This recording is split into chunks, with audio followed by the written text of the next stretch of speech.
Hello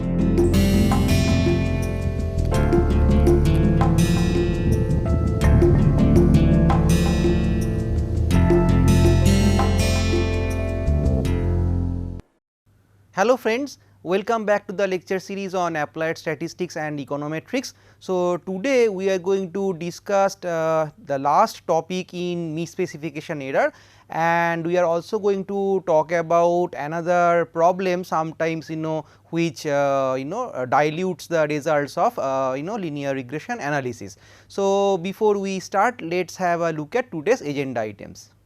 So, today we are going to talk about one kind of model misspecification error which is known as autocorrelation or serial correlation. So, we are going to talk about the detection of the problem, the nature and the consequences of the problem, and we are also going to hint about one solution. Then we are going to talk about a problem called multicollinearity, which cannot be called a model misspecification error as such, but definitely when you are running regression this kind of problem may arise. So, I decided to warn you about it by educating it to you, and we will have a very brief discussion on detection and consequences of multicollinearity problem. Finally, we will also talk about the solution of the problem.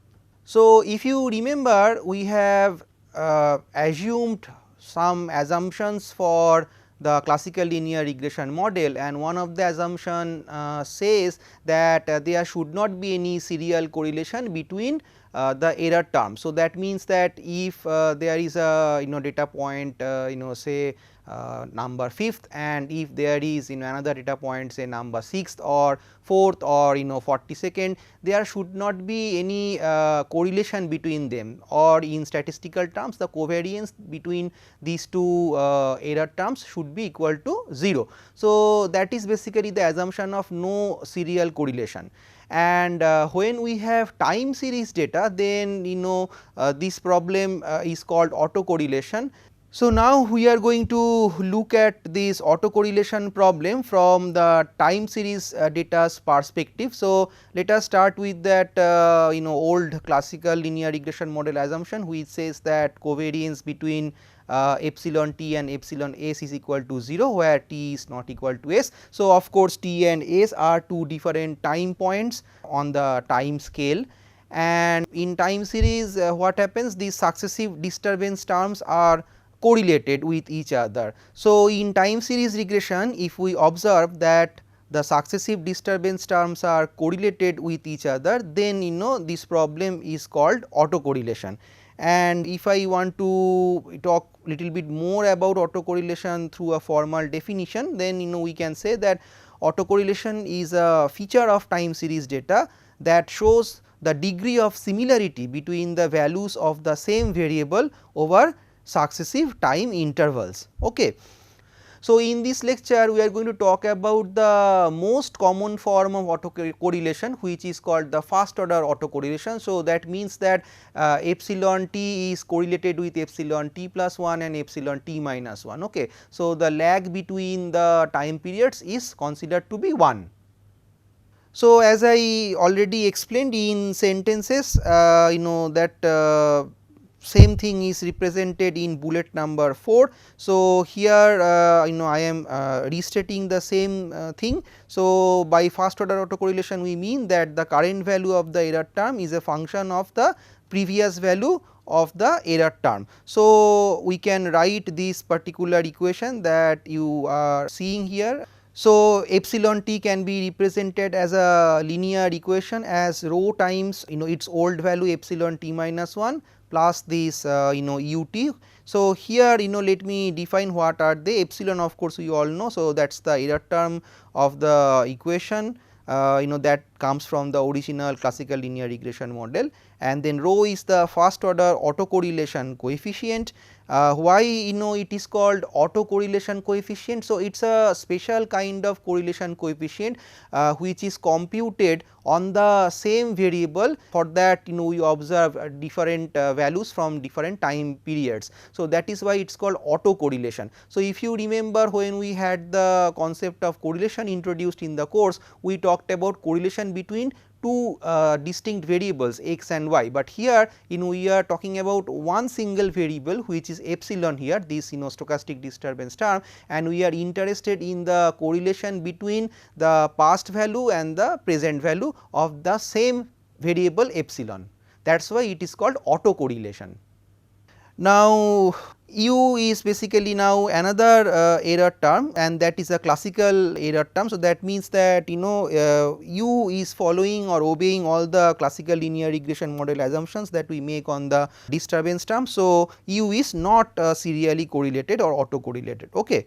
Now, this rho parameter in the equation measures the strength of the correlation between the past value of epsilon and the present value of the epsilon, and as it is a correlation coefficient, its value lies between -1 and +1. So, needless to say that if you figure out rho is equal to 0, then basically the linear dependence between the past and the present value of the same variable epsilon breaks down, and you say that there is no correlation between the past and present value of the stochastic disturbance term. But if you see that rho is a very high positive number, it is almost close to 1, then you say that there is a very strong dependence between the past value of the error term and the present value of the error term. Seldom we get value of rho being negative, but theoretically this is possible. Now, in this slide we are going to talk about the source and nature of autocorrelation.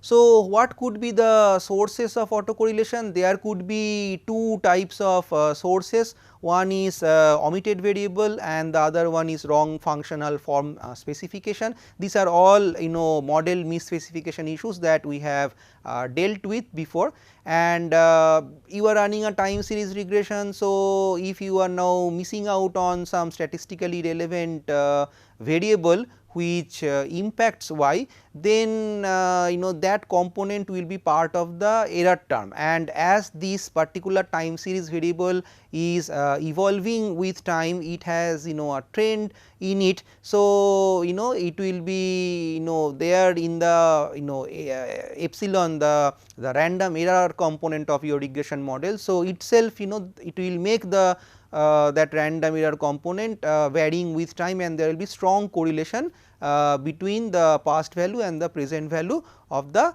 random error term. And this could be the case for wrong functional form specification as well. Suppose there is a variable for which you see there is a quadratic trend after you have plotted the data with respect to time, but suppose you have not plotted the data, you started your regression by fitting a straight line. So, you are basically fitting a linear trend, whereas the correct trend is a quadratic one. So, as you are not fitting a proper polynomial to take care of the nonlinear trend in the visible in the data, then that nonlinear component of the trend equation will be now part of the error term epsilon. So, again you see that different values of epsilon, its past and present values of they will be correlated with each other because of this nonlinear trend component that is part of the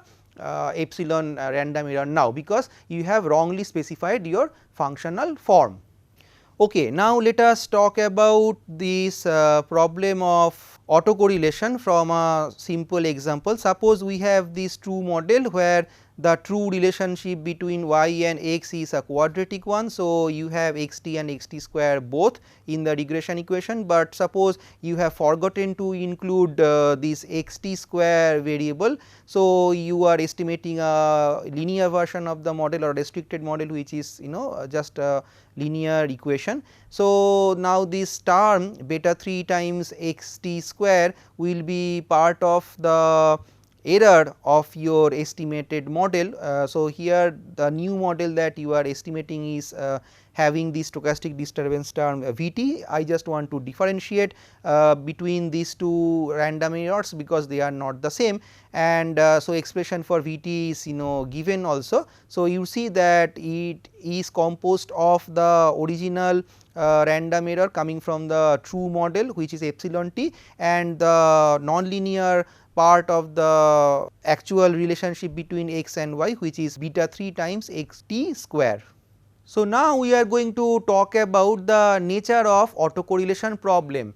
So, I have already told you that the measure of autocorrelation, which is the rho parameter, it can take value between -1 and +1. So, if rho takes value between 0 and +1, then we can say that there is positive autocorrelation, and if rho takes value between 0 and -1, then we can call that rho or the autocorrelation is of negative type. So, what is positive and what is negative, it is going to be clear from the formal definition, and I am also going to show you two diagrams which will be the illustration of these two types of autocorrelation. So, now let us have a look at formal definition for autocorrelation. We have already spoken about positive and negative autocorrelation by looking at the value of the rho parameter, and here in this slide I am showing you the formal definition for both cases. So, in the case of positive autocorrelation, the error term tends to have the same sign from one time period to the next, and in the negative autocorrelation case, the error term has a tendency to switch signs from negative to positive and back again in consecutive observations. So, these two definitions will be clear from the pictures that I am going to show here in the next slide. So, the first picture in the slide is going to talk about the positive autocorrelation. So, here along the horizontal axis I am measuring different time points, and along the vertical axis I am measuring the fitted residuals, which is denoted by Et. So, what is the fitted residual? So, if you have that simple linear regression model based on time series data, say yt equals to beta 1 plus beta 2 times xt plus epsilon t, you can adopt the Weyl technique, and then you will get the measures or proxies for the the slope and intercept coefficients. So, after you get those fitted values of y hat t, then you can deduct that fitted value from the original observations y t, and that will give you a measure or proxy or fitted value for epsilon t. These are the realized values of the random variable epsilon t, and they can be denoted by this symbol E t. Okay. So, now here you look at the slide, the first diagram here, there is a sine cosine type wave that we see in the scatter plot. So, different points that you see here in this diagram, the red bullets, they are basically corresponding to different time periods, and as you see that if suppose I start with a negative epsilon t, next epsilon t is also negative 1, then it crosses that 0 line, and then it becomes positive, but you see then next 3 ETs are also positive, then it again goes down below 0, and then there are consecutive 5 time periods for which again I observe epsilon hat t or E t to be negative. So, actually if you start with a positive number, then you will see a series of positive numbers, then it will fall down close to 0, then eventually it will become negative, then you will see a series of negative numbers, then it will cross the 0 line, and then it will be again a series of positive numbers. So, there will be a sine cosine type wave of the fitted residual values that is observed over a time period. In that case, you can say that there is positive autocorrelation in the variable. Now, let us look about the negative autocorrelation case. Here you see the dots are sky blue colored bullets, and these bullet points are all corresponding to different time periods. Now, you see here the pattern is very different from the previous diagram. So, suppose I start with negative value of E t for time period 1, the next time period 2 I see the next value of E t is positive, and then if I now move on to time period 3, then I see the E t value is again gone down below 0 and it is a negative 1, but in the fourth time period it has again risen and now it is a positive number. In the fifth period it is again negative. So, you see it is constantly changing the sign. So, if in one period it is positive, the very next period it is negative, then it again becomes positive, and this way if you see they are constantly switching their signs, then you are convinced that in your data you have a case of negative autocorrelation. So, we have spoken in detail about the detection of autocorrelation from graph. Now, let us look at the consequences of autocorrelation. So, why are we so much bothered about autocorrelation? If we ignore autocorrelation, then what will go wrong? So, that I am going to list here in terms of 3 bullet points in this slide. So, you see the OLS estimators that you get, that you run OLS and you get this coefficient estimates, they are still going to be linear and unbiased, there is no problem with that, but there will be a problem with the variance part, and that is why the OLS estimators are not going to be of minimum variance nature. So, the minimum variance property is breaking down, and that is why the OLS estimator is no longer the most efficient estimator. Now, why we are saying that it is not efficient? Because formulas used to compute the OLS standard errors which are abbreviated as AC are no longer the correct one, and the confidence intervals and all the hypothesis tests that use them will give you wrong inference. So, the typically the bias in the standard error estimate is negative. So, that means that the OLS underestimates the standard errors of the coefficients, and of course, the consequence is that it will overestimate the t scores. So, basically you will draw wrong conclusion by looking at the t value and the associated probability values when you are judging whether a particular coefficient associated with a variable is statistically significant or not. You generally tend to get higher t values. So, then there is high chance that you will declare a particular coefficient significant when it is actually not. Now, in this slide I am going to talk about the most popular and common case of autocorrelation, and that is the first order positive autocorrelation. But the theoretical framework that I am going to show you, it is general enough so that it can also take care of the negative autocorrelation if you come across one. So, let us start with that same old regression based on time series data that says that yt equals to beta 1 plus beta 2 times x t plus epsilon t. Now, you propose an autoregressive of order 1 model that is abbreviated as AR1 model, and that model says that you can have another model for your stochastic disturbance term epsilon t that is there in the original regression equation, and now you write that this epsilon t is linearly dependent on its past value of the last year. So, the dependence is reflected in the equation that I have written here.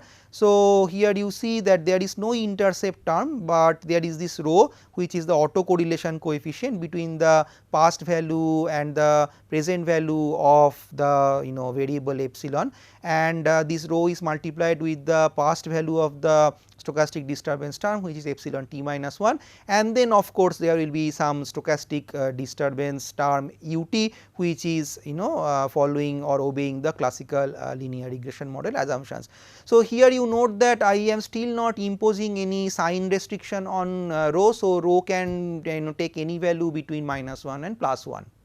Now, as I said that this new random error variable ut obeys the classical linear regression model assumptions. Let us have a look at those assumptions explicitly, because we are going to make use of these assumptions to find out the properties of epsilon t, which is serially correlated. Now, let us first look at the mean. So, if the classical linear regression models on the distribution of error terms holding, then we can write expected value for ut is equal to 0, the variance will be sigma square u, which is constant, it is not varying with respect to time, and then we have covariance term cov of ut us, where t is not equal to s equal to 0. So, you see for ut there is no autocorrelation. But now let us see how these assumptions on u are reflected in the properties of epsilon. We can show by calculations. I am not showing you the calculations because this is not a theory course and I have not shown proofs for many things. I have limited time, so I am not going to derive these things step by step. I am only going to report the final results. So, the mean expected value of epsilon t will be equal to 0, the variance expected value of epsilon t square will be sigma square epsilon divided by 1 minus rho square, and finally, the covariance term this cov of epsilon t comma epsilon t minus k shall be equal to rho to the power k. Now, remember this covariance thing, which is rho to the power k. I am going to come back to this thing later when we will be discussing the case of time series data analysis, the modern version of that. So, in this slide again we are going to discuss the detection of autocorrelation via hypothesis testing. So, although we have detected the nature of autocorrelation from graphs, but that is a summary measure, that is a graphical summary of the residuals. You have to be statistically sure that indeed there is positive or negative autocorrelation in the residuals. So, for that you have to make use of a test called or known as Durbin-Watson test. It is a slightly complicated test compared to our old friends like T and F, but needless to say, whenever you are running time series regression in any statistical package, routinely they report Durbin-Watson statistic value and the corresponding p value. So, it is important to understand what the software output actually says. So, that is why I am introducing this Durbin-Watson test, although it is not in the family of TEF chi-square tests that we have discussed in the course. First of all, note that there will be assumptions to be made if you want to conduct Durbin-Watson test. First assumption says that the regression model should have an intercept term, and I am talking about the original regression model, of course. Then the second assumption says that the serial correlation is of first order in nature, and that is also we have discussed. And the third assumption says that the regression model does not include a lagged dependent variable as an independent variable. So, this is a new thing that we are introducing here. So, let us have a discussion on that. What do we mean by lagged dependent variable? Many times we assume that when we are modeling an economic variable, it is partially explained by its past values, and sometimes when you are running a regression to model yt, you can add yt minus 1, yt minus 2 as explanatory variables, because you believe that as these are the values coming from the past, although they are on the same variable, but as they are coming from the past periods, they are truly exogenous. So, you can throw them in the regression model. So, that if you involve this kind of variable in the model, which are basically the past values of the variable that you are explaining, that is your dependent variable, that is called the lagged dependent variable, and the values of the lagged dependent variables are the previous data points of the same dependent variable. Now, you should not have such scenario if you want to conduct a Durbin-Watson test. Now it is time to set hypotheses. So, we will start with the null hypothesis. We want to test null hypothesis that rho equals to 0 for obvious reason.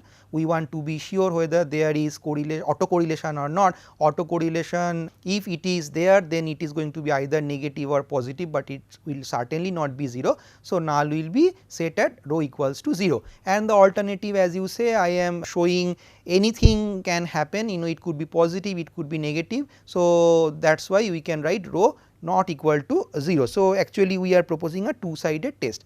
Now, what is the test statistic? So, test statistic is denoted by Durbin-Watson D, a small d. In some textbooks capital D is also used. So, this is the formula. So, you see you have to run that original regression, and that basically regressing yt on xt, and you obtain the parameter and slope coefficient estimates, then you obtain the fitted values of y, and then you take the difference yt and yt hat, and that is basically the proxy measure or estimate of that random error epsilon t. You call it ET, that we have discussed also, but I am just reminding you again, and this ET we are going to make use when we are defining our Durbin-Watson D test statistic. So, here in the formula you see we are going to make use of that ET that I just explained how to construct, and then there could be three possible cases that you can encounter when you are looking at the values of potential values of this D statistic. So, if there is extreme positive serial correlation, then you can get D equal to 0. If you find extreme negative serial correlation, then you can get D almost equal to 4, and if there is no serial or autocorrelation, then you will get a value close to 2. And these are all results coming from econometric analysis. I am not going to explain why for D equals to 2 you will see no serial correlation and all. I am not going to show you any proof, but later in one of the slides I am going to talk about the relationship between the Durbin-Watson test statistic D and the proxy measure of this autocorrelation coefficient, and from there you will get some idea why these D values are taking such values, and we are saying that by looking at the value of D we can actually infer whether there is positive or negative or 0 autocorrelation.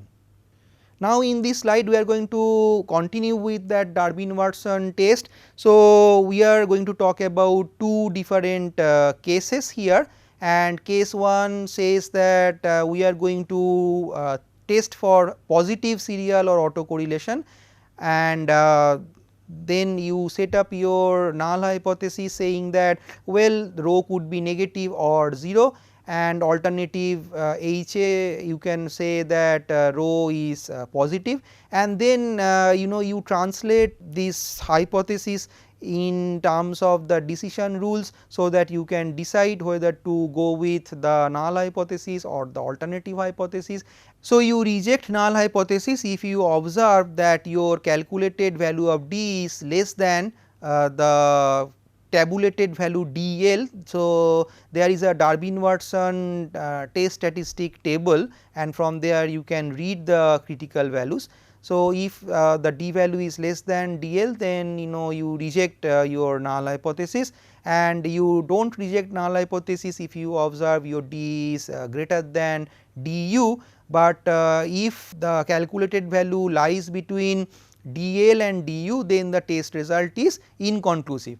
So, basically what happens Durbin-Watson test statistic table is a fairly complicated one. So, for each case they are reporting two numbers DL and DU, an upper limit and one lower limit. So, if you are conclusively in one of the regions where the calculated value is either greater than the DU value or lower than the DL value, then you are safe. So, then you can say that okay, I can make a decision, but if you fall in the middle zone, so which is the inconclusive zone, so in that case you cannot make a decision. So, this is very different from what we have encountered so far in the course, because always we were able to make conclusive decisions by conducting t test, f test or chi-square test, but that is not the case with Durbin-Watson.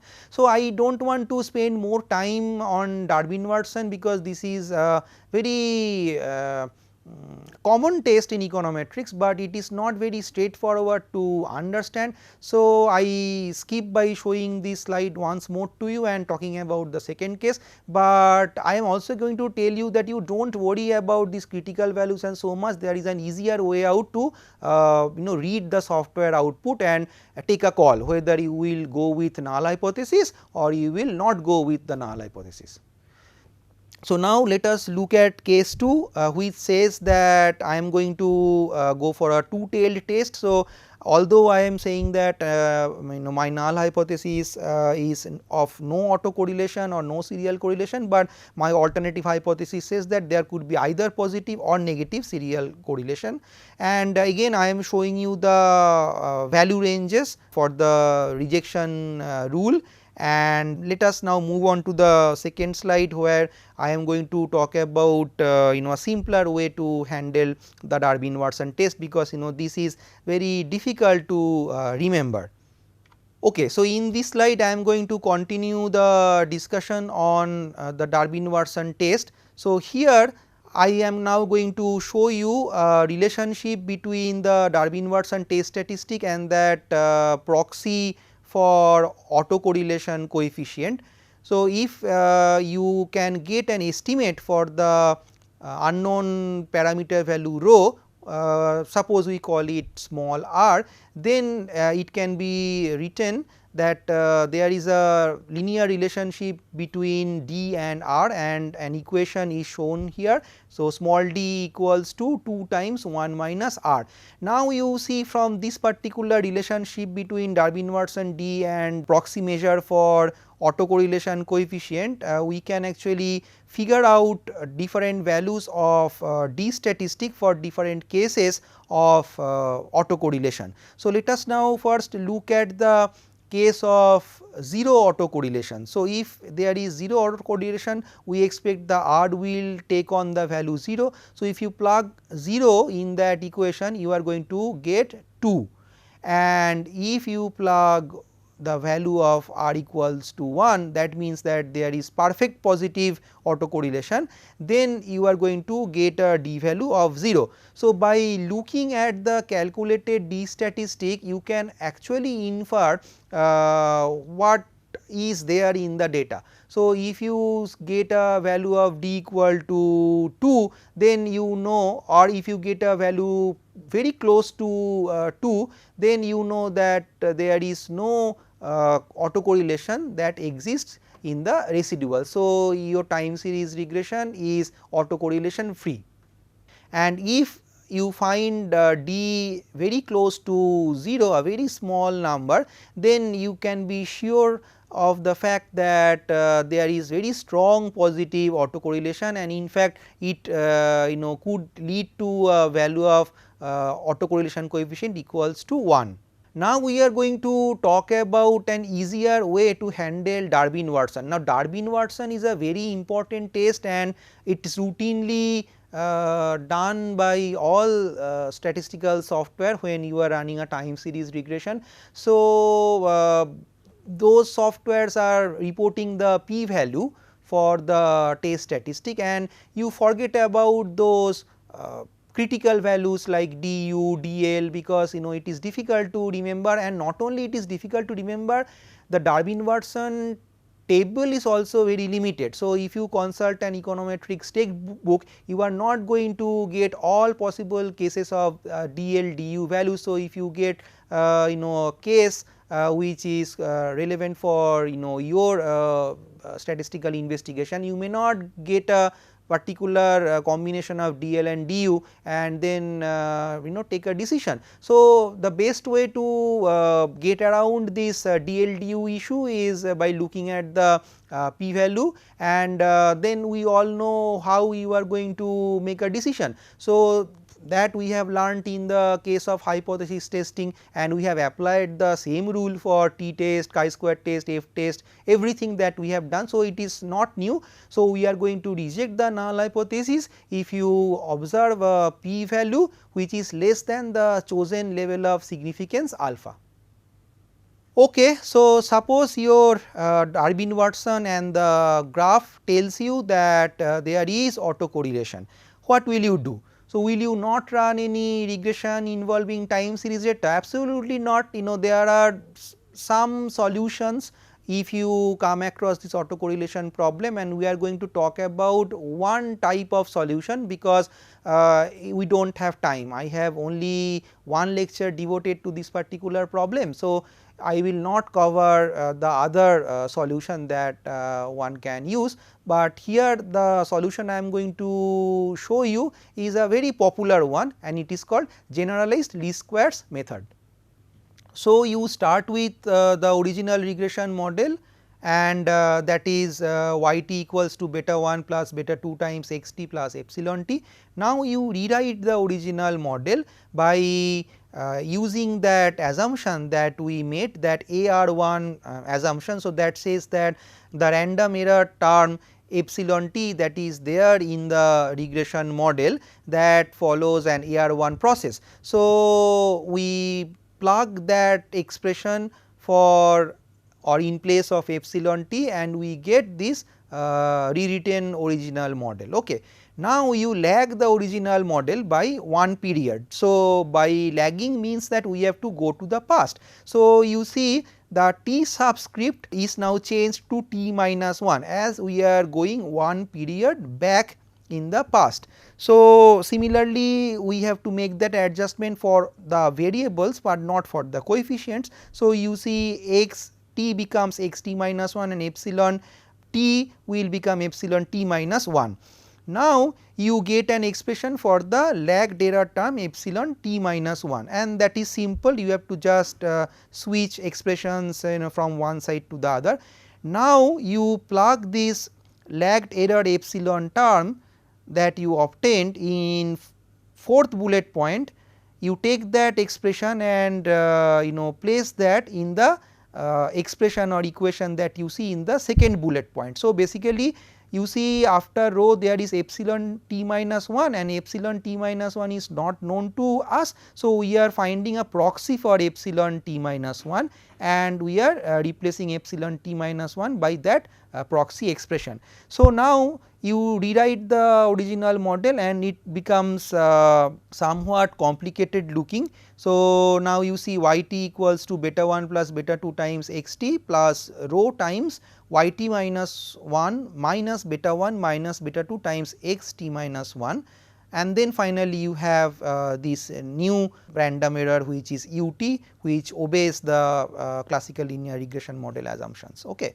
Now, you rewrite it further. What you do, you take the y values in one side. So, now you have y t minus rho times y t minus 1 equals to beta 1 times 1 minus rho plus beta 2 times x t minus rho x t minus 1, of course, plus epsilon. Now, you see what it is happening, the intercept has changed to a new thing. The dependent variable y is in some kind of a difference form and the explanatory variable x is also in some kind of a difference form.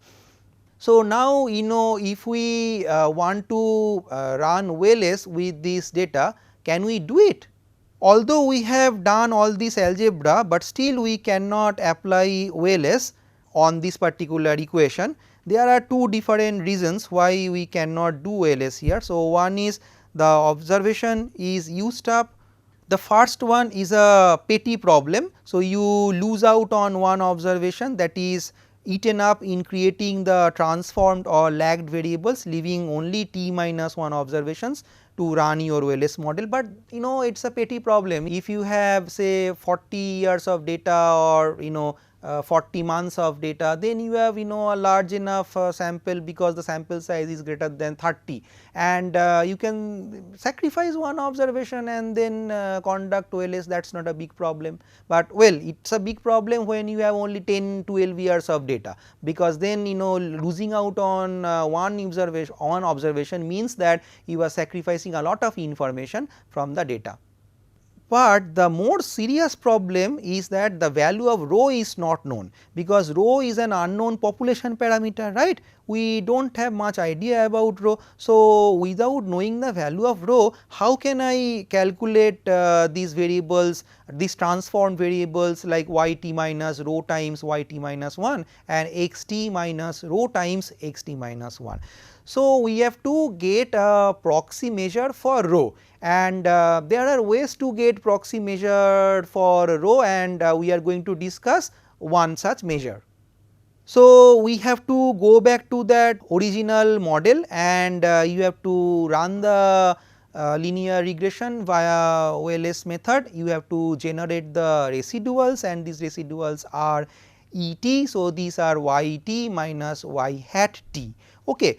And now you lag this residual by one period. So, you get Et minus 1, and then you regress these residuals Et on its one period previous value, that is Et minus 1. So, you will get a coefficient from that linear regression, and that is going to be rho. And if you estimate this regression equation via OLS method, you are going to get rho hat, a proxy measure, an estimate for the unknown population parameter rho, and that we have already called R, and you can now make use of this coefficient estimate, and you can transform the variables, and then you are all set to run your OLS on the transformed model. Okay, so now in the last slide of today's lecture, I am going to focus on multicollinearity. Now, multicollinearity is not a misspecification issue, as I have already told you when we began today's lecture.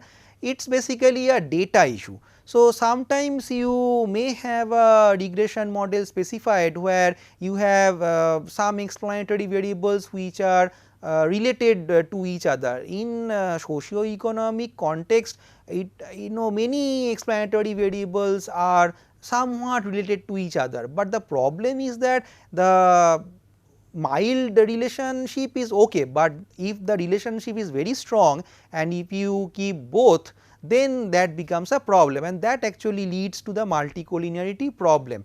So, here we are going to talk about the formal definition of multicollinearity, we are going to talk about how to detect multicollinearity and the consequences of the multicollinearity, and finally, I am going to end the discussion by pointing out some solutions. So, multicollinearity can be formally defined. It is also sometimes called collinearity in some textbooks. So, it is a phenomenon in which one explanatory variable in a multiple linear regression model can be linearly predicted from the others with a substantial degree of accuracy. So, what does it say? So, it says that suppose you have one explanatory variable x 1 and there is another explanatory variable x 3, and you suspect that x 1 could be modeled through x 3 because there is strong association between these two variables. So, if you run x 1 on x 3, so if you run OLS regression of x 1 on x 3, then you are going to see a very significant f value, a very significant t statistic value, and a very good r square value, and if that happens, then you have a multicollinearity problem. So, here I have already told you, how to detect multicollinearity problem. So, let us have a look at the slide and then continue the discussion. So, coming back to the detection issue, there is another way to detect multicollinearity problem, and this time you do not have to run a regression. You can compute the Pearson correlation coefficients between different explanatory variables, and if you notice high pairwise correlation between two explanatory variables, then you can suspect that there could be multicollinearity there in your regression model. Now, what are the consequences of multicollinearity? Well, I am going to report some of the theoretical findings. I am not going to provide much justification or any proof, but I think you should remember this. So, here under the third bullet point I am showing you these 4 sub bullet points which are talking about the consequences of multicollinearity if it exists at all. So, first of all, you are expected to get large standard errors and wide confidence intervals. So, related consequences is that you will get insignificant t values even with high r square values and significant f value. And thirdly, coefficient estimates are sensitive to deletion or addition of a few observations. And last but not the least, if multicollinearity exists, then my OLS estimators are good in prediction when you are doing that in the sample. So, basically you are talking about the within sample prediction, but generally they do a very poor job when you are going for out of sample prediction. So, now let us talk about the solution for this multicollinearity problem. Now, it is not a kind of model misspecification issue that will require a serious bit of adjustment in the model, and you do not have to change the model's functional form, or maximum you can do, you can drop one particular collinear variable that is strongly related with another explanatory variable, but sometimes you may not have to even drop the explanatory variable, because if you think that no, that variable is important and you should keep it inside the regression, then what you need to do, you need to get more data, because sometimes when you increase the sample size and you get more data, this association between these two potential collinear variables they become diluted. So, in that case you will not have multicollinearity issue. So, actually what happens, you should look at the correlation matrix first before you run your regression, and then you look at the values of the Pearson correlation coefficient. If the absolute value of the Pearson correlation coefficient is less than 0.775, then I think you do not have to worry about multicollinearity problem. It becomes a serious problem when this absolute value of Pearson correlation coefficient is above say 0.75 or 0.8. So, that is that is what we have observed in empirical research. So, this is it for the time being. So, I end today's discussion by giving a hint what we are going to discuss in the next 2 lectures for this week. So, next 2 lectures are going to be devoted to modern time series data analysis. We are going to talk about method which is very widely known when dealing with time series data, that is called Box-Jenkins method. So, in relation to that we are going to also talk about some regression models. So, see you then, thank you.